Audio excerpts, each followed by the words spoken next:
কিন্তু আমরা আজকে এখানে যারা মঞ্চে এবং সামনে উপবিষ্ট আছেন প্রায় প্রত্যেকেই হয়তো সকালে একটি করে ডিম খেয়েছেন। এই যে 104 থেকে 365টা ডিম চলে এসেছে আমাদের ফার্ম টু ফার্ম, আমাদের ফার্ম থেকে টেবিলে এসেছে। এটি প্রাণী সম্পদ অধিদপ্তরের কোনো প্রযুক্তির অবদান। এখন যদি বলি প্রযুক্তিটা কি, তাহলে হচ্ছে আমাদের আমাদের ছোটবেলায় আমরা যে সমস্ত দেশি মুরগি পালন করতে দেখতাম তার স্থলে ব্রয়লার, লেয়ার এবং বিভিন্ন অন্যান্য শুকনা বিভিন্ন জাতের মুরগি দিয়ে প্রতিস্থাপিত হয়েছে। এটি প্রযুক্তি। যেহেতু এটি সারা বাংলাদেশ ব্যাপী সম্প্রসারিত হয়েছে আমরা বলতে পারি, এবং বছরের পর বছর এটা চলে যাচ্ছে, এটা একটি লাক্সই প্রযুক্তি।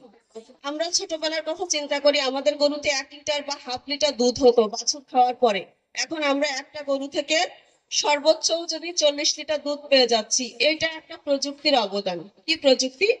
কৃত্রিম প্রজনন প্রযুক্তি, যেটি বাংলাদেশের সর্বত্র একইভাবে ছড়িয়ে আছে এবং প্রতিনিয়ত ব্যবহৃত হচ্ছে। এরকম প্রাণী সম্পদ অধিদপ্তরের আরো অনেক প্রযুক্তি আছে যেটি স্থানীয়ভাবে বা সমগ্র দেশব্যাপী পরিচালিত হচ্ছে। সেটি বলতে গেলে বলা শেষ হবে না। এরকম আরেকটি প্রযুক্তি নিয়ে আমরা বলবো যে বায়োগ্যাস প্রযুক্তি। যেহেতু আমি আমাদের এখানের স্টলে দেখলাম, আমাদের যারা প্রজেক্ট উপস্থাপন করেছে অনেকেই এই ধরনের কিছু চিন্তা করেছে, মিথেন গ্যাস উৎপাদন বা বর্জ্য ব্যবস্থাপনা থেকে কিভাবে বায়োগ্যাস তৈরি করা সম্ভব, এজন্য এই প্রযুক্তিটার কথা বলেছি। আমি 1 বছর আগে আমার মাস্টার্স ডিগ্রি সম্পন্ন করেছি জাপান থেকে। সেখানে আমার গবেষণার বিষয়বস্তুও ছিল এটি, আমরা অ্যানারোবিক ডাইজেশনের মাধ্যমে কিভাবে প্রাণী সম্পদের বর্জ্য ব্যবহার করে বায়োগ্যাস উৎপাদন করতে পারি। সেখানে আমি আমার গবেষণায় দেখিয়েছি, যদি আমাদের দেশে যত গরু আছে, ছাগল আছে, সমস্ত বর্জ্য আমরা ব্যবহার করতে পারি, তাহলে আমাদের দেশে যত বিদ্যুৎ প্রয়োজন তার 97% বিদ্যুৎ শুধুমাত্র গবাদি পশুর বর্জ্য থেকে উৎপাদন করা সম্ভব। আমাদের দেশে আমরা আমাদের কৃষি অফিসার বা কৃষকরা যে ধরনের জৈব সার প্রতি বছর আমদানি করা হয়, নাইট্রোজেন, ফসফরাস, ইউরিয়া, টিএসপি, সেই ব্যয়ের 82% ব্যয় কমানো সম্ভব যদি আমরা আমাদের প্রাণী সম্পদ থেকে যে বর্জ্য হয় সেটি সঠিকভাবে ব্যবহারের মাধ্যমে কম্পোস্ট সার তৈরি করে আমরা ব্যবহার করতে পারি। কিন্তু আমার এই গবেষণাটি কিন্তু সারা বাংলাদেশে সম্প্রসারিত নয়। এটার কারণ কি?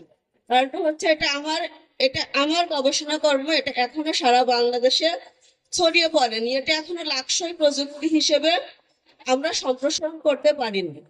আমাদের এখানে যারা মঞ্চে উপবিষ্ট আছেন তার মধ্যে আপনারা চিনেন আমাদের সহকারী কমিশনার ভূমি, উনি কিন্তু জনপ্রশাসন পদক প্রাপ্ত। ওনার কাজ ছিল সেখানে বর্জ্য ব্যবস্থাপনা নিয়ে। আমাদের ছোট্ট সোনামণিরা আমি একই বিষয় নিয়ে ভাবছে দেখে আমার ভালো লাগলো। তো আমি আমার বক্তব্য শেষ করব ছোট্ট করে আমার একটা স্বপ্নের মাধ্যমে। আমি এজন্য এটা বলতে চাই যে যেহেতু আমি না পারতে পারি, কিন্তু আমাদের বাচ্চারা হয়তো একদিন পড়বে। এখানে যত বাচ্চা আছে আমি মনে করি কেউ না কেউ একদিন প্রাণী সম্পদ বিজ্ঞানী হবে, তারা এটি নিয়ে কাজ করতে পারবে। তো আমি স্বপ্ন দেখি আমাদের এখানে মিল্ক ভিটা আছে, যেখানে আমাদের খামারিরা গরুর দুধ দিয়ে যায়। এখানে প্রাণ আছে, আকিজ আছে, যেখানে তারা দুধ সংগ্রহ করে। ঠিক একইভাবে গবাদি পশুর বর্জ্য সংগ্রহ হবে, একটা বায়ো ইকোলজি সেন্টার হবে। সেই বর্জ্য থেকে বায়োগ্যাস উৎপাদন হবে, সেটা থেকে সিলিন্ডার গ্যাস হবে। সেই খামারিদের বাড়িতে সেই বায়োগ্যাস দিয়ে বিদ্যুৎ উৎপাদন হবে এবং একইভাবে কম্পোস্ট সার তৈরি হবে। তো আমার এই স্বপ্নকে আমাদের পরবর্তী প্রজন্ম এবং তরুণদের মাঝে ছড়িয়ে দিয়ে আমি আমার সংক্ষিপ্ত বক্তব্য শেষ করছি। ধন্যবাদ সবাই।